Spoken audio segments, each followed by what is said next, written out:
को, सभी बुद्धजनों को, सभी धर्म प्रेमियों को, सभी तत्वदर्शी जिज्ञासुओं को और सभी गीता प्रेमियों को मेरी ओर से और मेरी संस्था डूअर्स पैराडाइज फाउंडेशन के सम्माननीय सदस्यों की ओर से आप सभी को सादर जय श्री कृष्ण।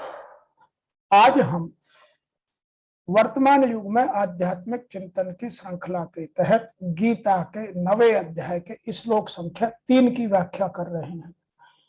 श्लोक संख्या 1 में भगवान ने विज्ञान सहित ज्ञान के कथन की प्रतिज्ञा और श्लोक संख्या 2 में विज्ञान सहित ज्ञान की महिमा, और इस श्लोक में उस ज्ञान में श्रद्धा न रखने वाले, सीधा सीधा मतलब है जो लोग उसमें विश्वास नहीं रखते, तो उस ज्ञान में श्रद्धा न रखने वालों के लिए जन्म मरण रूप संसार चक्र की प्राप्ति होती है। यह भगवान श्री कृष्ण जिज्ञासु अर्जुन और हम सब जिज्ञासुओं को समझा रहे हैं।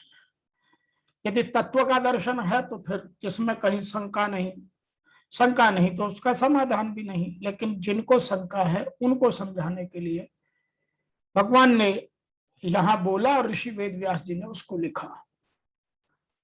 अश्रद्धधाना पुरुषयः धर्मस्य अस्य परन्तपः अप्रियाप्य माम निर्वर्तन्ते मृत्यु संसार वृत्यमान। हे परंतप, इस उपयुक्त धर्म में श्रद्धा रहित अर्थात जिसकी श्रद्धा नहीं है पुरुष को में प्राप्त न होकर मृत्यु रूप संसार के चक्र में भ्रमण करते रहते हैं। वो मुझे प्राप्त नहीं करते, वो जन्म मरण के चक्कर में ही इधर से उधर घूमते रहते हैं। इस श्लोक की व्याख्या में थोड़ा सा और उन्होंने कहा है कि जो धर्म की महिमा पर श्रद्धा न रखते हैं वो मुझे प्राप्त नहीं होते, और वो मृत्यु रूप संसार के मार्ग में बार बार लौटते हैं, बार बार जन्मते हैं, बार बार मरते हैं। In English, persons having no faith in this dharma, oh hara shara of the foe, without reaching me, remain verily in the path of mortal world. Some people are describing a different manner. Oh, scorcher of foe, people who show disrespect to this dharma, do not attain me and traverse the path of death and this world. It is very clear if somebody is not having believed that kind of dharma, which Lord Krishna is talking, they will not get me. That is why we have to understand. तो यहां भगवान ने सीधा कहा है कि पूर्व के श्लोक में कथित विज्ञान सहित ज्ञान की महिमा पर श्रद्धा न रखने वाले मनुष्य इससे लाभ नहीं उठा पाते।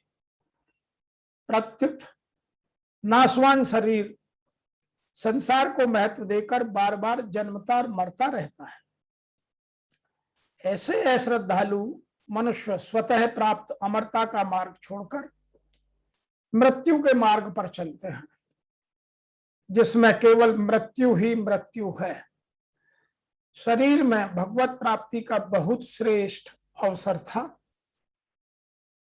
पर वे उस मार्ग को न पकड़ लेते हैं, जिस मार्ग में कभी भी भगवत प्राप्ति नहीं हो सकती। उनकी ऐसी दशा को देखकर भगवान मानो दुख के साथ कहते हैं, अप्रियाप्य मां निर्वर्तन्ते मृत्यु संसार वर्तमान। अर्थात वो बार बार इसी जन्म मरण के चक्कर में घूमते रहते हैं। एक बात कुछ और साधक गण कहते हैं, वो कहते हैं कि श्रद्धाहीन के लिए भक्ति योग पाना कठिन है। जिसमें श्रद्धा नहीं है वो भक्ति कभी नहीं कर सकता। और इस श्लोक का तात्पर्य है, श्रद्धा तो भक्तों की संगति से उत्पन्न होती है। जितना आप प्रभु का स्मरण करेंगे, जितने उस लोगों की स्मरण करने वालों की लोगों की संगति में बैठेंगे उठेंगे, उतनी ही श्रद्धा बढ़ती है। महापुरुषों से वैदिक प्रणाली को या प्रमाणों को सुनकर भी अभागे लोग ईश्वर में श्रद्धा नहीं रखते, वे झिझकते रहते हैं और भगवत प्राप्ति में, भगवत भक्ति में दृढ़ नहीं हो पाते, बार बार भटकते हैं। इस प्रकार परमात्मा भाव अमृत की प्रगति में श्रद्धा प्रमुख है, और जिन लोगों में श्रद्धा नहीं है वे कभी भी भगवान को प्राप्त या परमात्मा को प्राप्त या इस आत्मा के उच्चतम स्तर को प्राप्त नहीं कर सकते। यहाँ एक उदाहरण दिया जाता है कि वृक्ष की जड़ को सींचने से उनकी डालियां, टहनियां तथा पत्तियां संतुष्ट रहती हैं, तुष्ट रहती हैं, और आमाशा को भोजन प्रदान करने से शरीर की सारी इंद्रियां तृप्त रहती हैं। इसी तरह भगवान की दिव्य सेवा करने पर सारे देवता तथा अन्य समस्त जीव स्वतः प्रसन्न होते हैं। अतः गीता पढ़ने के बाद मनुष्य को चाहिए कि वह गीता के इस निष्कर्ष को प्राप्त हो कि मनुष्य को अन्य सारे कार्य छोड़कर भगवान की सेवा करनी चाहिए। यदि वह इस जीवन दर्शन से विश्वस्त हो जाता है तो यही उसकी श्रद्धा है। अब बहुत सारे लोग श्रद्धा का मतलब कुछ और तरीके से निकालते हैं, लेकिन यहां श्रद्धा का मतलब यह लिया गया है। इस श्रद्धा का विकास परमात्मा भावना की विधि है, और परमात्मा भावना भावित व्यक्तियों की 3 कोटियां होती हैं। तीसरी कोटि में वो लोग आते हैं जो श्रद्धा विहीन हैं, जिनमें कोई श्रद्धा नहीं होती। यदि लोग ऊपर ऊपर भक्ति में लगे भी रहें तो भी सिद्ध अवस्था को प्राप्त नहीं हो पाते। संभावना यही है कि लोग कुछ साल के बाद नीचे गिर जाएं, भले ही वह भक्ति में लगे रहें, किंतु पूर्ण विश्वास और श्रद्धा के अभाव में परमात्मा भावना अमृत में उनका लगा रहना पाना कठिन है। उसके प्रचार कार्यों के दौरान हमें इसका प्रत्युत अनुभव है कि कुछ लोग आते हैं और किन्हीं गुप्त उद्देश्यों से कृष्ण भाव अमृत को प्राप्त नहीं कर पाते, किंतु जैसे ही उनकी दशा में सुधार आता है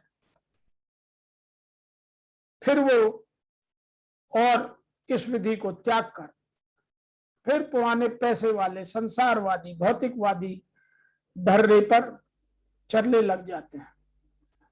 परमात्मा में केवल श्रद्धा के द्वारा ही प्रगति की जा सकती है।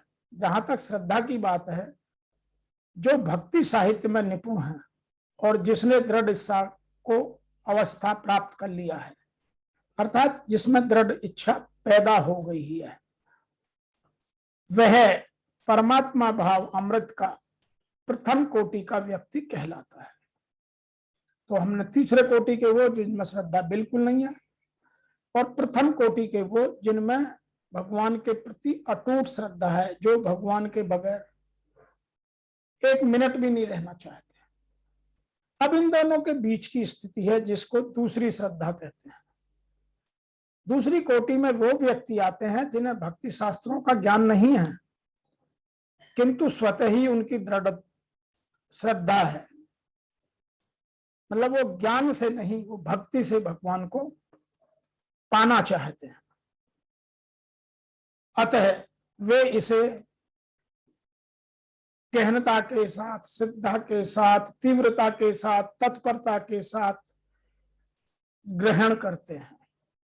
तृतीय कोटि के व्यक्ति सदैव परमात्मा भाव भक्ति से चयित रहते हैं, दूर रहते हैं, किंतु द्वितीय कोटि के व्यक्ति कभी कभी इसको पाते हैं, कभी छूट जाते हैं। और प्रथम कोटि के लोगों को च्युत होने का कोई प्रश्न ही नहीं उठता। वो तो सदैव भगवान भाव में भीगे हुए रहते हैं अर्थात सदैव परमात्मा की ही भक्ति में लगे रहते हैं। तो यह तीन भाव है। मैं यहाँ एक बात वर्तमान काल के हिसाब से कहना चाहता हूं, फिर इसकी व्याख्या हम आध्यात्म के हिसाब से भी करेंगे। यहाँ भगवान श्री कृष्ण कह रहे हैं कि हे परंतप अर्जुन, इस धर्म मीन्स भगवान की श्रद्धा में, जिनका थोड़ा सा भी साधारण करने पर विनाश नहीं होता। श्रद्धा रहित पुरुष, एक इष्ट को मन में केंद्रित न रखने वाला पुरुष, भगवान को न मानने वाला अर्थात नास्तिक, मुझे प्राप्त न होकर संसार क्षेत्र में भ्रमण करता रहता है। अतः श्रद्धा परम अनिवार्य है। क्या आप संसार से परे हैं? संसार में रहना है तो श्रद्धा से भगवान को पाया जा सकता है। और यदि आप संसार से परे हैं तो भगवान अगले श्लोक में, अगले 2 श्लोकों में उसका वर्णन करते हैं। तो यहाँ आध्यात्म के हिसाब से समझने के लिए भी कुछ चीजों को जानना, समझना बहुत आवश्यक है। यहाँ भगवान ने एक बड़े आश्चर्य की बात है कि मनुष्य अपने शरीर को, कुटुंब को, धन संपत्ति को, वैभव को निसंदेह रूप से उत्पत्तिशील, विनाशशील और प्रतिक्षण परिवर्तनशील जानते हुए भी उन पर विश्वास करता है, श्रद्धा करता है, आश्रय लेता है। वह ऐसा विचार नहीं करता कि इन शरीरों आदि के साथ हम कितने भी दिन रहेंगे, ये हमारे साथ कितने दिन रहेंगे। श्रद्धा तो स्वधर्म पर होनी चाहिए, पर वह हो गई पर धर्म पर। एक बात और यहाँ कहते हैं, पर धर्म में श्रद्धा रखने वाले के लिए भगवान कहते हैं कि सब देश में, सब काल में, संपूर्ण वस्तुओं में, संपूर्ण व्यक्तियों में सदा सर्वदा विद्वान, जिसको नित्य प्राप्त, मुझे प्राप्त न करके मनुष्य मृत्यु रूप संसार के रास्ते में लौट जाते हैं। कहीं जन्म गए तो कहीं मर गए, कहीं जन्मते हैं कहीं मरते हैं, बस जन्मना मरना ही बाकी रहता है। ये जिन योनियों में जाते हैं उन्हीं योनियों में ये अपनी स्थिति मान लेते हैं, अर्थात मैं शरीर हूं ऐसी अहंता और शरीर मेरा है ऐसी ममता कर लेते हैं। परंतु वास्तव में योनियों से भी उनका निरंतर संबंध विच्छेद होता रहता है। किसी भी योनि के साथ इनका संबंध टिक नहीं सकता। देश, काल, वस्तु, व्यक्ति, घटना, परिस्थिति आदि से भी इनका नित्य निरंतर संबंध विच्छेद होता रहता है। अर्थात वहां पर भी ये हरदम निवृत्त हो रहे हैं, लौट रहे हैं, ये किसी के साथ हरदम नहीं रह सकते। ऐसे ही ये ऊर्ध्व गति में, अर्थात ऊंची से ऊंची भोग भूमियों में चले जाएं, वहां भी ज्यादा दिन नहीं टिक सकते, वहां से भी लौटना पड़ता है। तात्पर्य यह हुआ कि मेरे को प्राप्त हुए बिना ये मनुष्य जहां कहीं भी जाएंगे वहां से इनको लौटना ही पड़ेगा, अर्थात बार बार जन्मना और बार बार मरना ही पड़ेगा। अब आगे लिखा है मृत्यु संसार वर्तमान। कहने का मतलब यह है कि संसार के रास्ते में 2 ही काम है, मरना और जीना। विनाश ही विनाश है, अभाव ही अभाव है, जहां जाएंगे वहीं से लौट कर आएंगे।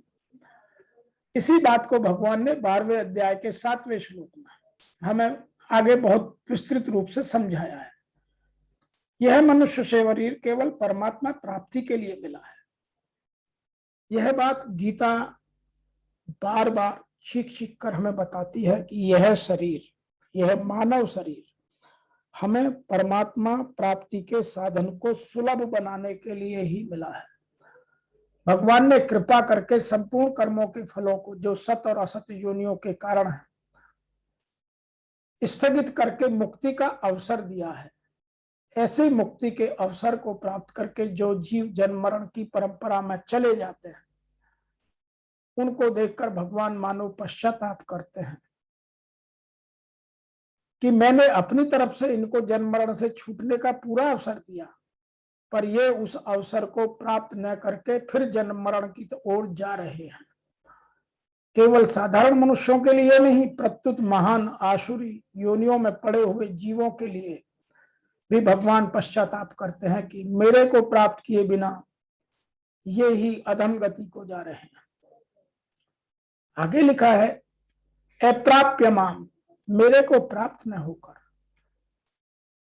पद से सिद्ध होता है कि मनुष्य मात्र को भगवान प्राप्ति का अधिकार मिला हुआ है, इसलिए मनुष्य मात्र भगवान प्राप्ति की ओर चल सकता है, भगवान को प्राप्त कर सकता है, किंतु वह इस संसार में आकर भटक जाता है और भगवान को प्राप्त करने से विमुख होता चला जाता है। इसलिए गीता में कहा गया है कि दुराचारी से दुराचारी भी भक्त बन सकता है, धर्मात्मा भी बन सकता है और भगवान को प्राप्त कर सकता है।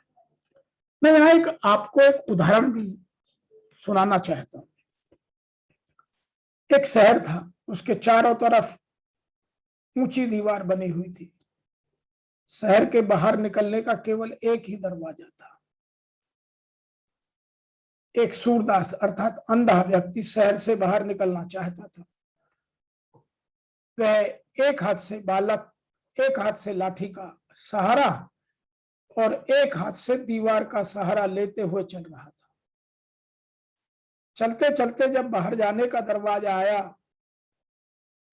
तो उसके माथे पर खुजली आ गई और वह हाथ से खुजलाते हुए, एक हाथ से लाठी के सहारे चलते हुए दरवाजे से आगे निकल गया। उसको दरवाजे का आभास ही नहीं हुआ।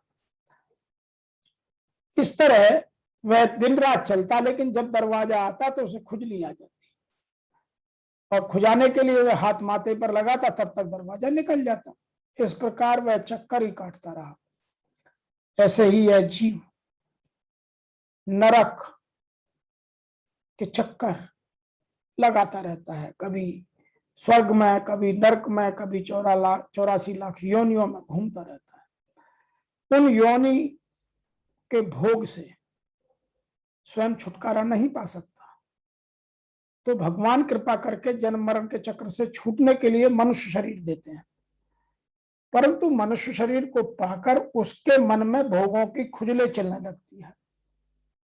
वह भोगों की तरफ मुड़ जाता है और भगवान को भूल जाता है, जिससे वह परमात्मा की तरफ न जाकर सांसारिक पदार्थों का संग्रह करने में, उन पदार्थों का भोग करने में, सुख लेने में अपना जीवन बिता देता है। ऐसा करते करते वह मर जाता है और पुनः स्वर्ग नरक आदि योनियों के चक्कर में लगा रहता है।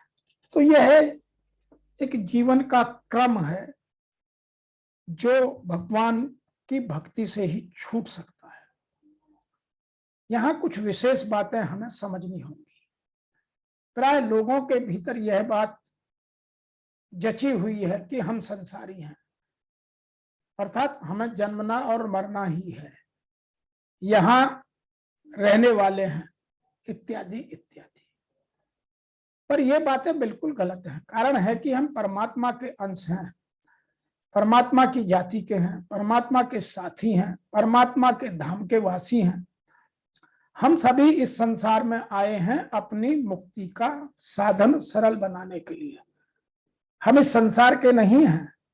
कारण है कि संसार के सब पदार्थ जड़ हैं, परिवर्तनशील हैं, और हमारी आत्मा तो स्वयं में चेतन है।